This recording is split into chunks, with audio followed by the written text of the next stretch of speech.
It may be, Chunda, that wanderers of other sects might say, the ascetics who follow the Sakyan are addicted to a life of devotion to pleasure. If so, they should be asked, what kind of a life of devotion to pleasure, friend? For such a life can take many forms. There are, Chunda, 4 kinds of life devoted to pleasure which are low, vulgar, worldly, ignoble, and not conducive to welfare, not leading to disenchantment, to dispassion, to cessation, to tranquility, to realization, to enlightenment, to nibbana. What are they? Firstly, a foolish person takes pleasure and delight in killing living beings. Secondly, someone takes pleasure and delight in taking what is not given. Thirdly, someone takes pleasure and delight in telling lies. Fourthly, someone gives himself up to the indulgence in and enjoyment of the pleasures of the 5 senses. These are the 4 kinds of life devoted to pleasure which are low, vulgar, not leading to disenchantment, to enlightenment, to nibbana. And it may be that those of other sects might say, are the followers of the Sakyan given to these 4 forms of pleasure seeking? They should be told, no, for they would not be speaking correctly about you. They would be slandering you with false and untrue statements. There are, Chunda, these 4 kinds of life devoted to pleasure which are entirely conducive to disenchantment, to dispassion, to cessation, to tranquility, to realization, to enlightenment, to nibbana. What are they? Firstly, a monk, detached from all sense desires, detached from unwholesome mental states, enters and remains in the first jhana, which is with thought directed and sustained, born of detachment, filled with delight and happiness, and with the subsiding of thought directed and sustained, by gaining inner tranquility and oneness of mind, he enters and remains in the second jhana, which is without thought directed and sustained, born of concentration, filled with delight and happiness. Again, with the fading of delight, remaining imperturbable, mindful and clearly aware, he experiences in himself that joy of which the noble ones say, happy is he who dwells with equanimity and mindfulness. He enters and remains in the third jhana. Again, having given up pleasure and pain, and with the disappearance of former gladness and sadness, he enters and remains in the fourth jhana, which is beyond pleasure and pain, and with utter purity of equanimity and mindfulness. There are these are the 4 kinds of life devoted to pleasure, which are entirely conducive to disenchantment, to dispassion, to cessation, to tranquility, to realization, to enlightenment, to nibbana. So if wanderers from other sects should say that the followers of the Sakyan are addicted to these 4 forms of pleasure seeking, they should be told, yes, for they would be speaking correctly about you. They would not be slandering you with false or untrue statements. Then such wanderers might ask, well then, those who are given to these 4 forms of pleasure seeking, how many fruits, how many benefits can they expect? And you should reply, they can expect 4 fruits, 4 benefits. What are they? The first is when a monk, by the destruction of 3 fetters, has become a stream winner, Sotapanna, no more subject to rebirth in lower worlds, firmly established, destined for full enlightenment. The second is when a monk, by the complete destruction of 3 fetters and the reduction of greed, hatred and delusion, has become a once returner, Sakadagamin, and having returned once more to this world, will put an end to suffering. The third is when a monk, by the complete destruction of the 5 lower fetters, has been spontaneously reborn, and there will reach Nibbana without returning from that world. That's the Anagamin. The fourth is when a monk, by the destruction of the asavas in this very life, has by his own knowledge and realization attained to arahantship, to the liberation by mind and liberation by wisdom. Such are the 4 fruits and 4 benefits that one given to these 4 forms of pleasure seeking can expect. Stop here for a moment. So here the Buddha says that his disciples are not addicted to worldly pleasures, which refers to the pleasure from killing taking what is not given, lying, and pleasures of the senses.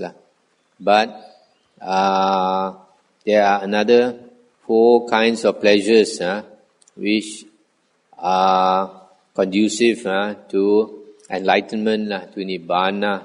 That is the first jhana, second jhana, third jhana, and fourth jhana. And Buddha here says that the sons of the Sakyan, that means the Buddhist monks, are addicted to the 4 forms of pleasure seeking. So why does the Buddha say his disciples are addicted to these 4 forms of pleasure seeking? The Buddha says because there are 4 good fruits, benefits. What are the 4? Attaining the 4 stages of Aryahood, the 4 fruits, Sotapanna, Sakadagamin, Anagamin, and Arahanthood. So this contradicts some of these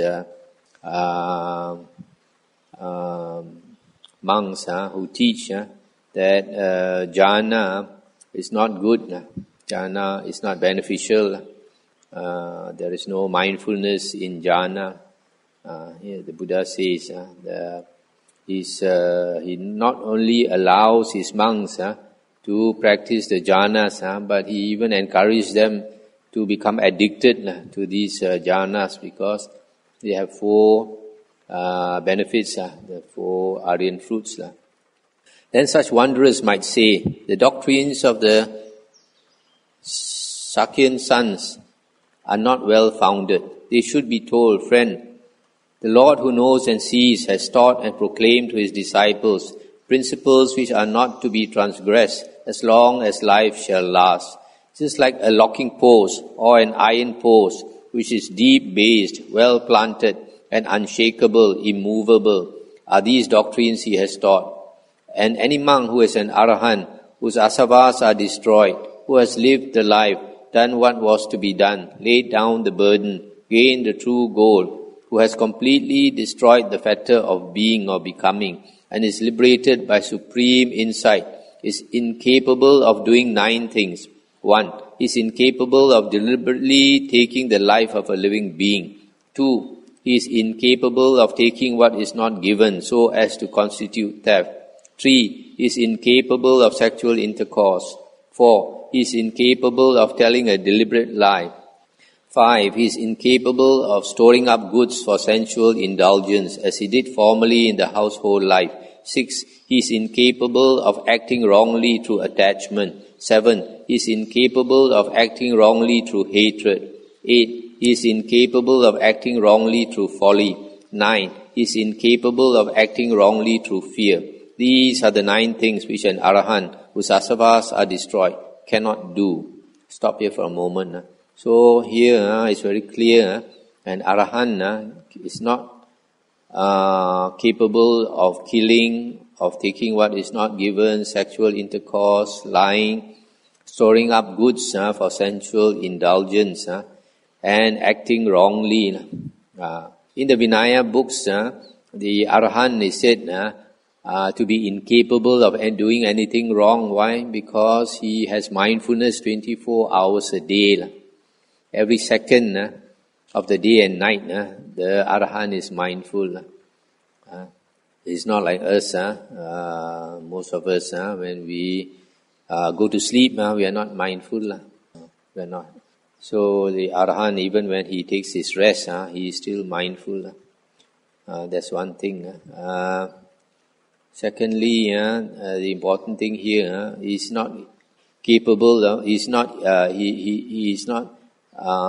given to sexual intercourse.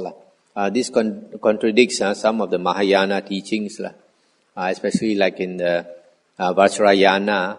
They say some of the enlightened beings can indulge in this what they call Tantric Buddhism or Tantra. This Tantra is one of the secret teachings that the disciple can make love to the master, can make love to the disciple. And they say they use this to attain enlightenment. This is sheer folly, sheer contradiction of the Buddha's teachings. Even during the Buddha's time, they had this kind of practice. And there were some external ascetics because they were naked ascetics and they had male and female. So when they look at each other's bodies, then lust arose. And they say there's nothing wrong indulging in these sensual pleasures. They don't harm anybody. The Buddha said it is foolishness. Even though they don't harm anybody, they harm themselves. So the Buddha says it's not possible to engage in sexual intercourse without lust. Not possible. Whereas in the Mahayana, some of these Mahayana teachings, they say the aim is to indulge in it without lust, but it's simply not possible. Or such wanderers might say, as regards past times, the ascetic Gautama displays boundless knowledge and insight, but not about the future, as to what will be and how it will be. That would be to suppose that knowledge and insight about one thing are to be produced by knowledge and insight about something else, as fools imagine. As regards the past, the Tathagata has knowledge of past lives. He can remember as far back as he wishes. As for the future, this knowledge, born of enlightenment, arises in him. This is the last birth. There will be no more becoming. If the past refers to what is not factual, to fables, to what is not of advantage, the Tathagata makes no reply. If it refers to what is factual, not fabulous, but which is not of advantage, the Tathagata makes no reply. But if the past refers to what is factual, not fabulous, and which is of advantage, then the Tathagata knows the right time to reply. The same applies to the future and the present. Therefore, Chunda, the Tathagata is called the one who declares the time, the fact, the advantage, the Dhamma and the Vinaya. That is why he is called Tathagata. Stop here for a moment. So here you see, the Buddha says he can recall the past lives as far back as he wishes. In other words, there's no limit. And then if you ask him about the past, even if it's something that is not factual, he won't answer. And if it's not, if it is factual, but it's not advantageous, also he won't answer. Only if it is factual and it is advantageous. Advantageous means it is of use to the spiritual life. It will help somebody on the spiritual path. Then only he will reply. Similarly, concerning the future and the present.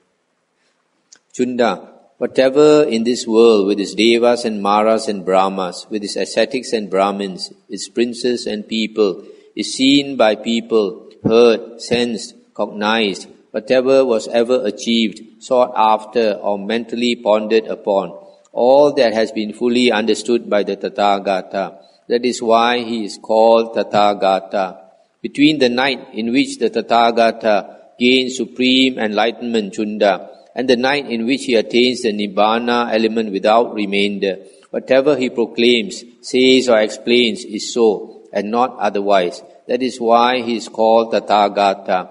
And of this world with its devas and maras and brahmas, with its ascetics and brahmins, its princes and people, the Tathagata is the unvanquished conqueror, the seer and ruler of all. That is why he is called Tathagata. So here you notice the Buddha says that whatever he says is factual. So sometimes you read certain books, you see the Buddha say something here, and then you read some other books, they say the Buddha says the opposite. Then two of them cannot be the truth. Only one of them must be the truth. So you have to investigate. For example, there's some contradiction between Mahayana teachings and Theravada early suttas. There's some contradiction between the Abhidhamma and the early suttas. There's some contradiction between the Visuddhimagga and the early suttas. There's some contradiction between some things in the commentary and the suttas. So you have to investigate and find out. Or such wanderers might say, does the Tathagata exist after death? Is that true and any other view foolish? They should be told, friend, this has not been revealed by the Lord. Or does the Tathagata not exist after death? Or does he both exist and not exist after death?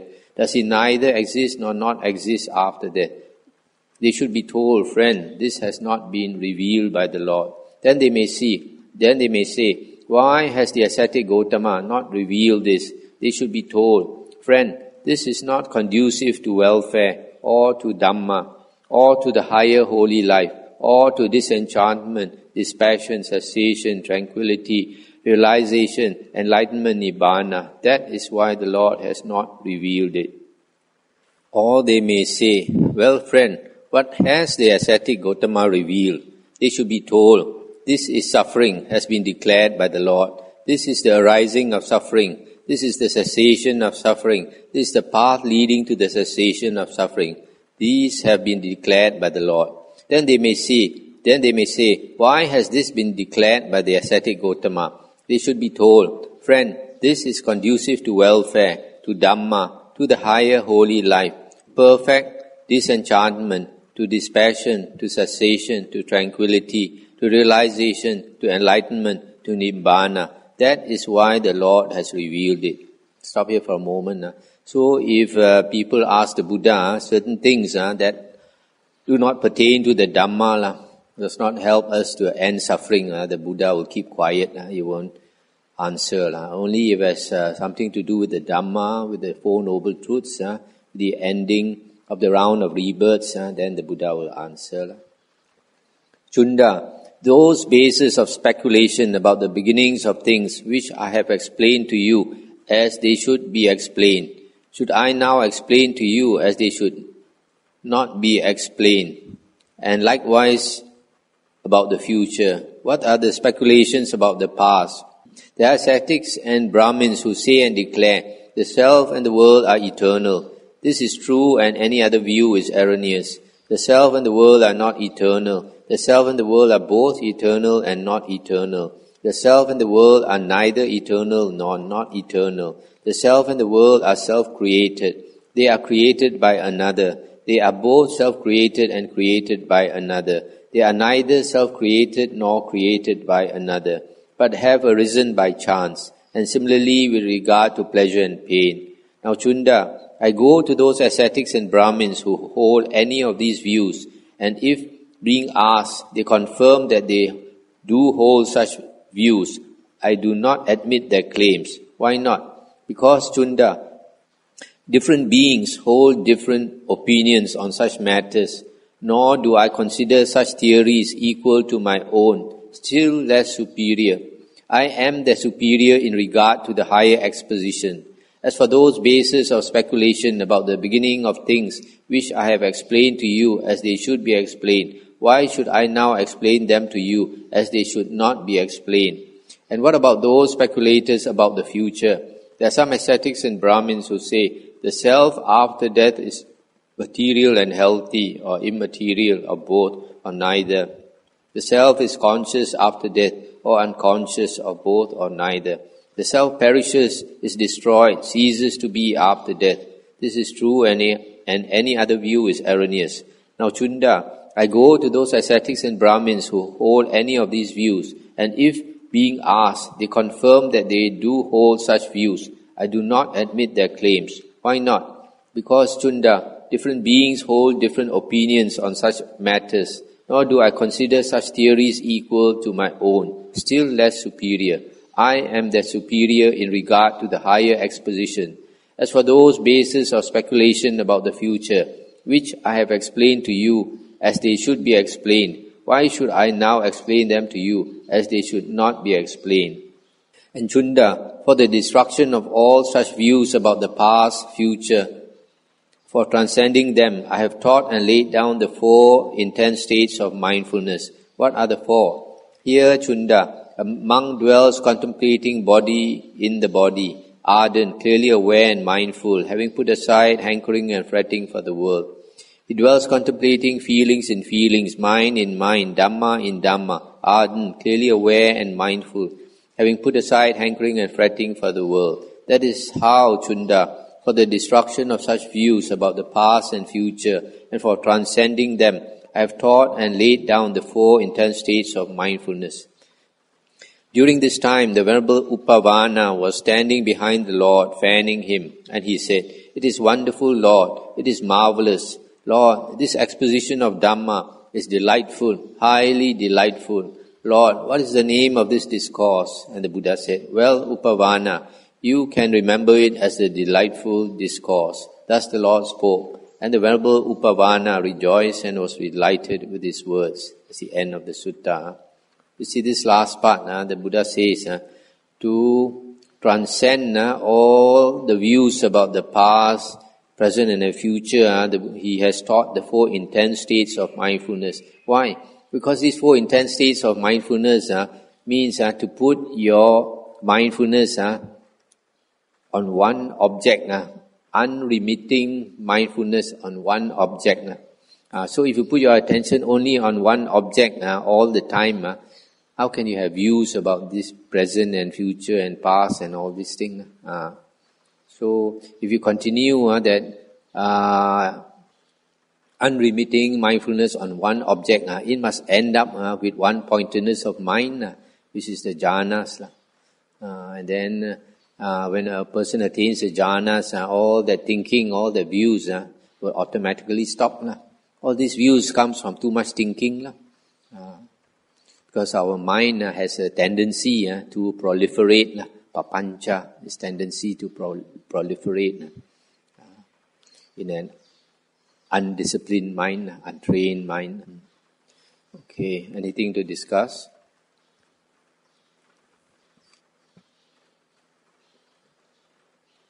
Okay. You said that some people teach that you can reach jhana by jhana, that jhana is the right thing. What is your idea of reaching Nibbana otherwise? Is the only thing you could teach something is something else?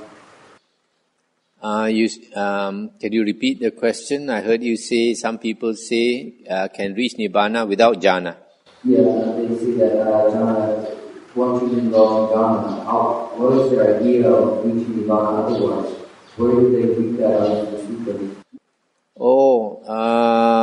They teach that you don't need jhana to attain Nibbana. They say you cultivate wisdom. That is the path of pure vipassana. And that is not what the Buddha says. As I mentioned the other day, they are making use of these commentaries which were written several hundred years after the Buddha passed away by later monks. These later monks, they did not practice and attain the jhanas. So they think that the jhanas are not necessary. They think they can attain wisdom just by contemplation. Actually, the word vipassana means contemplation. But they have sometimes changed it to insight. So they say the vipassana meditation is the meditation that gives you insight, that gives you wisdom. But in the Buddha's teachings, without jhana, there is no higher wisdom. Does that answer your question?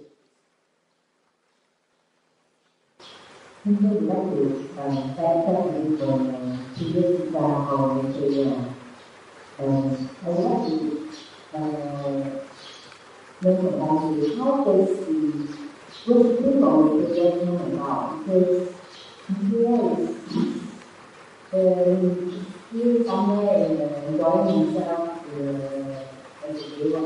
One people want to worship him and because of knowledge of the knowledge is still with us. What to worship who? Or Maitreya Buddha. I think this is sheer foolishness lah. It's just like some people talk about the Pure Land. They want to be reborn in the Pure Land to be with the Amitabha Buddha. So there are some people who want to be with Amitabha Buddha, some people want to be with Maitreya Buddha.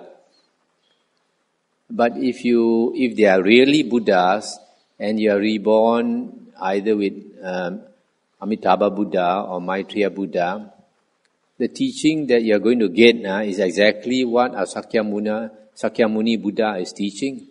So there is no point, it's just sheer foolishness, using the mind too much. Because of proliferation of mind, and they start thinking, good to be born with that Buddha and this Buddha and all that. Wait a while. I read some comments by some monks, they were not able to attain Nirvana this life, so they want to get confused and material judgments. And they want to get aspiration or how to be able to be born with the Satana of material judgment. I think this is wishful thinking to be reborn with Maitreya Buddha. If you have not met Maitreya Buddha in the past, you don't have strong affinity with Maitreya Buddha, how can you be reborn with him? Right? So what is important is the Dhamma is here with us. So make use of the Dhamma and try to at least attain some stage of Aryahood. If you can attain some stage of Aryahood, you have entered the stream that will flow towards Nibbana. You're sure of enlightenment. Even with the lowest Aryan stage, which is Sotapanna, within 7 lifetimes, after that, maximum of 7 lifetimes, a person will become enlightened. That is guaranteed by the Buddha, stated by the Buddha. So that being the case, it doesn't matter where you are reborn, who you are reborn with. Once you are an Arya, either you will meet the Dhamma again, or if you don't meet the Dhamma, you will strive until you can remember your past lives, like our Buddha Sakyamuni. When he was in his last life, as Siddhartha Gautama, there was no Buddha Dhamma in the world. And yet, he just knew that he has to strive. So he strove so hard until he could remember his past lives. And then all the Dhamma came back to him. What is important is the Dhamma. It's not the person that is important. The Dhamma is important. So whether we recall the Dhamma of Buddha Sakyamuni or Buddha Kassapa or Buddha Kona Gamana or Buddha Kakusanda or some other Buddha, it doesn't matter which Buddha. What is important is the Dhamma. So it is not important to meet the Buddha in person. What is important is to meet the Dhamma. Meet the Dhamma. Then, and once you're an Arya, you will either meet the Dhamma or you will recall the Dhamma. Somehow you will enter Nibbana. That is important. Who you meet is not important. It's only worldly thinking. When you love somebody, you think you want to meet him again or her again in the future. That is pure the flow of asavas, this uncontrolled mental outflows, thinking too much.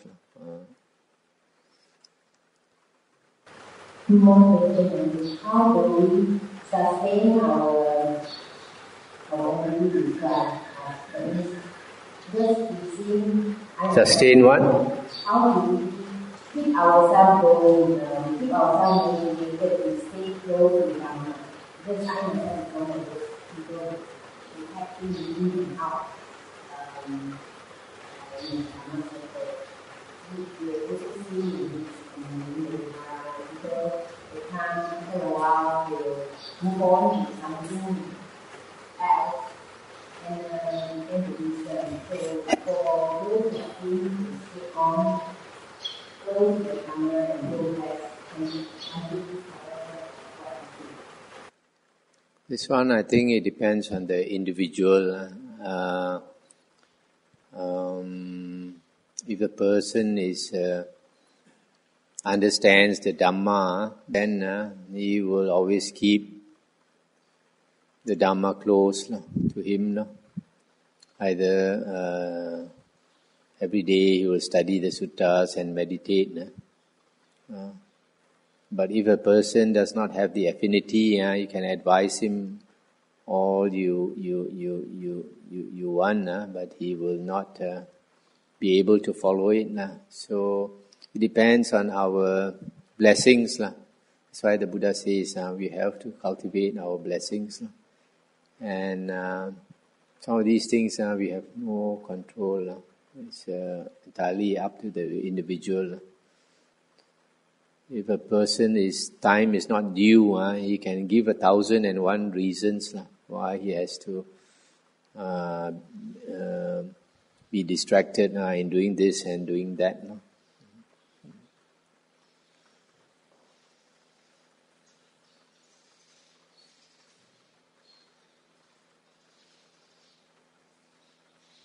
Okay. In this sutta, the Buddha plays much about the Dhamma, and some people nowadays, even though they do not completely reject Dhamma as an important fact, but they say that we should be aware of the Dhamma because it can lead to the continual existence of one of the Arupa Dhamma, which is formless attachment to formless. Does this kind of saying has its root in the Buddha? No, definitely not.